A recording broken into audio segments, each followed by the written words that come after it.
नाम सुन के फ्लावर समझे क्या? फ्लावर नहीं, फायर है। पुष्पा मूवी में दिखाया जाने वाला लाल चंदन, उसकी तस्करी जंगलों के बीचों बीच तमिलनाडु और कर्नाटक के बॉर्डर को देखकर आपको ऐसा तो लगा होगा कि आपने ऐसा कुछ पहले भी कहीं देखा है।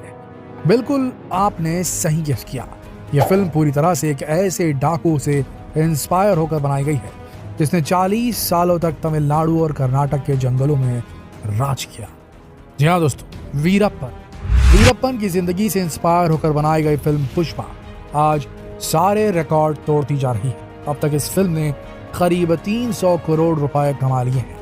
लेकिन दोस्तों, जिस वीरप्पन के जीवन से इंस्पायर होकर इस फिल्म को बनाया गया है, क्या आप जानते हैं कि इस इंसान ने 40 सालों तक तमिलनाडु और कर्नाटक के जंगलों में राज किया था। इसे पकड़ना इतना आसान नहीं था। इसे पकड़ने के लिए बाकायदा सरकार ने 100 करोड़ रुपए खर्च किए थे। कहा जाता है कि इतना कुख्यात डाकू था कि इसने कन्नड़ के सबसे बड़े फिल्म स्टार राजकुमार को भी किडनैप कर लिया था। आखिर क्या थी इसकी कहानी, आइए जानते हैं।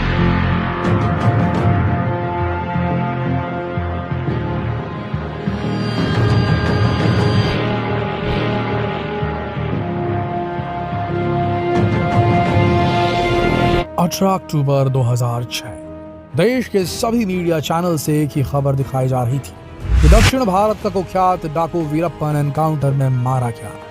एक ऐसा डाकू इसे पकड़ना लगभग नामुमकिन था। इसे पकड़ने के लिए बड़े बड़े सर्च ऑपरेशन किए गए। सरकार ने इसे पकड़ने के लिए 100 करोड़ रुपए तक खर्च कर डाले, लेकिन इसके बाद भी वीरप्पन को नहीं पकड़ा जा सका। लोग इसी बात से हैरान थे कि आखिर वीरप्पन का एनकाउंटर कैसे हो सकता है। इस खबर पर किसी को भी यकीन नहीं था, लेकिन सच्चाई यही थी कि वीरप्पन का वाकई में एनकाउंटर हो चुका था।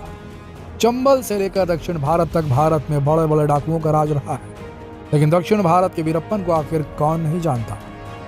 लंबे समय तक इसने जंगलों में राज किया। कहा जाता है कि जंगल उसका घर हुआ करता था। जंगल का ऐसा कोई कोना नहीं था जिसके बारे में ये नहीं जानता था। काफी लंबे समय तक जंगलों में रहकर इसने कर्नाटक और तमिलनाडु की पुलिस को चकमा दिया। हालांकि वीरप्पन जैसे डाकू को पकड़ना इतना आसान नहीं था, लेकिन लंबी प्लानिंग के बाद वीरप्पन को पकड़ा जा सका। लेकिन पुलिस ने उस वक्त एक मौका भी नहीं गंवाया। मौका पाते ही लगातार उस पर 338 राउंड की फायरिंग की, तब कहीं जाकर वीरप्पन को पकड़ा जा सका। डाकू बनने की इसकी कहानी तो वैसे 1962 से ही शुरू हो चुकी थी, जब ये सिर्फ 10 साल का था। 10 साल की उम्र में इसने एक तस्कर का कत्ल किया। उसी वक्त फॉरेस्ट विभाग के 3 अफसरों को भी इसने मार गिराया था। वीरप्पन के गांव वालों के मुताबिक वीरप्पन एक बहुत ही गरीब परिवार से ताल्लुक रखता था। उस वक्त स्मगलिंग करने के लिए फॉरेस्ट विभाग के कुछ अफसरों ने ही इसे उकसाया था, लेकिन जब ये स्मगलिंग करके खूब पैसा कमाने लगा तो इसे मारने के चक्कर में अधिकारी खुद इसके पीछे पड़ गए, जिसके बाद वो अपनी जान बचाने के लिए जंगलों में भाग गया। जिसके बाद फिर एक नई कहानी शुरू हुई। जंगलों में रहते रहते सिर्फ 17 साल की उम्र में इसने पहले हाथी को मारा, जिसके बाद से ये जंगलों में ही पला बढ़ा। जंगलों में रहकर इसने करीब 2000 हाथियों को मारा। कहा जाता है कि हाथियों के सिर के ठीक बीचों बीच गोली मारा करता था। हाथियों को मारकर ये उनके दांतों की स्मगलिंग किया करता था। इसके अलावा तमिलनाडु और कर्नाटक के जंगलों में पाए जाने वाले सबसे कीमती लाल चंदन के पेड़ों को काटकर उसकी लकड़ियों की स्मगलिंग करता था। जब कभी भी कर्नाटक की पुलिस इसे पकड़ने के लिए जाती थी तो यह भागकर तमिलनाडु बॉर्डर को क्रॉस कर लेता था। इसके बाद पुलिस वाले बॉर्डर के नियमों को मानते हुए बॉर्डर क्रॉस नहीं कर पाते थे। बिल्कुल इसी तरह यह तमिलनाडु पुलिस के साथ भी करता था। लंबे समय तक जंगलों में रहकर इसने यही काम किया, लेकिन इसी बीच अगर कोई इसके खिलाफ जाता या कोई इसे पकड़ने की कोशिश करता तो ये उसे सीधा मौत के घाट उतार दिया करता था। अब तक इसने करीब 184 लोगों को मौत के घाट उतार दिया था। पैसों के लिए बड़े बड़े व्यापारियों का अपहरण करता, फिर उनके परिवार वालों से फिरौती मांगता था। लेकिन इन सब के अलावा कहा जाता है कि वीरप्पन को नाम कमाने का बहुत शौक था, जो चाहता था कि देश का बच्चा बच्चा उसे जाने। इसीलिए उसने एक बार रजनीकांत जैसे बड़े सुपरस्टार को भी किडनैप करने का प्लान बनाया, लेकिन वो इस प्लान में कामयाब नहीं हो सका। लेकिन फिर 1997 में इसी जंगल में एक इंसान की आंख कान पर पट्टी बांधकर उसे घसीटते हुए इन जंगलों में लाया गया। उस व्यक्ति का नाम था राजकुमार, जो कन्नड़ फिल्मों के एक बहुत बड़े सुपरस्टार थे। जैसे ये खबर बड़े बड़े न्यूज चैनलों को लगी कि कन्नड़ फिल्म के मशहूर एक्टर राजकुमार का अपहरण वीरप्पन के द्वारा कर लिया गया, तो लोगों में हड़कंप मच गया। लोग अब वीरप्पन का नाम जानने लगे थे। वीरप्पन की दहशत फैलती जा रही थी। राजकुमार को छोड़ने की एवज में उसने 50 करोड़ रुपए की डिमांड रखी। उसे पकड़ने के लिए स्पेशल टास्क फोर्स बनाई। लंबे समय तक सर्च ऑपरेशन चलता रहा, लेकिन वीरप्पन किसी के हाथ नहीं आया, क्योंकि जिस जंगल में वीरप्पन रहता था उस जंगल को उससे बेहतर और कोई नहीं जानता था। लेकिन वीरप्पन यहाँ पर नहीं रुका।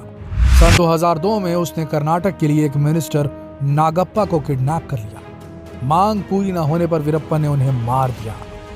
इस समय वीरप्पन की दहशत इतनी ज्यादा बढ़ चुकी थी कि उसे पकड़ने के लिए सरकार अपने आप को लाचार महसूस कर रही थी। आखिरकार सरकार ने वीरप्पन को पकड़ने के लिए 5 करोड़ रुपए का इनाम रखा, लेकिन इसका भी कोई फायदा नहीं हुआ। इसके बाद 2001 में विजय कुमार को एसटीएफ का चीफ बना दिया गया। विजय कुमार को एसटीएफ का चीफ बनाने के पीछे तमिलनाडु की पूर्व मुख्यमंत्री जयललिता का हाथ था। जैसे ही विजय कुमार ने एसटीएफ की कमान संभाली, उन्होंने वीरप्पन की सारी जानकारियां इकट्ठा करना शुरू कर दिया। लेकिन विजय कुमार भी जान चुके थे कि वीरप्पन को पकड़ना इतना आसान नहीं। उसे पकड़ने के लिए एक बेहतरीन प्लानिंग की जरूरत थी। इसके लिए विजय कुमार ने एक तरकीब लगाई। उन्होंने वीरप्पन की गैंग में अपने आदमियों को घुसाने की कोशिश की और वो कामयाब भी हो गए। उनके बहुत सारे आदमी वीरप्पन की गैंग में शामिल हो चुके थे। सबसे हैरत की बात यह है कि पत्तों के चरमराने से जानवरों की आवाज को पहचान लेने वाला वीरप्पन ये नहीं पकड़ पाया कि उसके गैंग में विजय के आदमी घुस चुके थे। वक्त बदलता जा रहा था। वीरप्पन के गैंग में लोग धीरे धीरे कम होने लगे थे। लेकिन इसी बीच विजय कुमार को यह पता चला कि वीरप्पन अपनी बात को पहुंचाने के लिए वीडियो और कैमरे की मदद लेता था। वो अपना वीडियो शूट करवाता था, जिसके बाद जिस तक जो मैसेज पहुंचाना होता था वो इस वीडियो के माध्यम से पहुंचाता था। इसी बीच विजय कुमार के हाथ में वीरप्पन का एक वीडियो लगा। जब उन्होंने इस वीडियो को गौर से देखा तो उन्हें समझ में आ गया कि वीरप्पन की एक आंख में दिक्कत है और हो सकता है कि वो अपनी आंख का इलाज कराने के लिए जल्द ही कुछ न कुछ करेगा। बात बिल्कुल सही निकली। वीरप्पन अपनी एक आंख से बहुत ज्यादा परेशान था। उसका इलाज कराने के लिए वीरप्पन तरकीब लगा रहा था।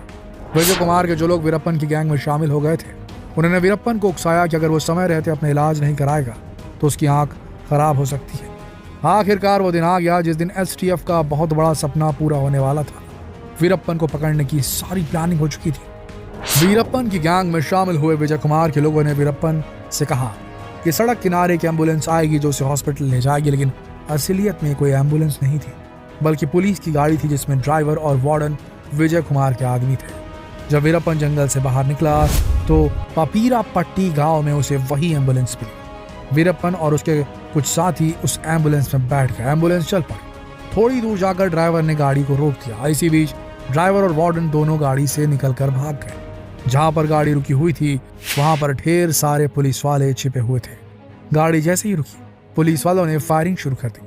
करीब 338 राउंड की फायरिंग की गई, लेकिन इन 338 राउंड की फायरिंग में वीरप्पन को सिर्फ 2 ही गोलियां लगी। इस घटना के बाद हर कोई हैरान था कि वीरप्पन का एनकाउंटर नहीं हो सकता। कई लोगों ने कहा कि पुलिस ने उसे जिंदा पकड़ने की कोशिश भी नहीं की, लेकिन इंक्वायरी में पता चला कि पुलिस वालों ने वीरप्पन को चेतावनी दी थी, लेकिन इसी बीच उसने गोलियां चलाना शुरू कर दिया, जिसका जवाब देते हुए पुलिस वालों को फायरिंग करनी पड़ी। इस ऑपरेशन के खत्म होने के बाद विजय कुमार ने वीरप्पन के ऊपर एक किताब भी लिखी जिसका नाम था वीरप्पन चेजिंग द ब्रिगेड। इस किताब में उन्होंने बताया कि उन्होंने किस तरह से वीरप्पन को पकड़ा। दोस्तों, ये था दक्षिण भारत का कुख्यात डाकू वीरप्पन, और आज उसी की कहानी से प्रेरित होकर पुष्पा मूवी को बनाया गया है, जो आज के समय एक बहुत बड़ी ब्लॉकबस्टर फिल्म साबित हो रही है। अगर आपने इस फिल्म को अभी तक नहीं देखा तो इसे जरूर देखिएगा।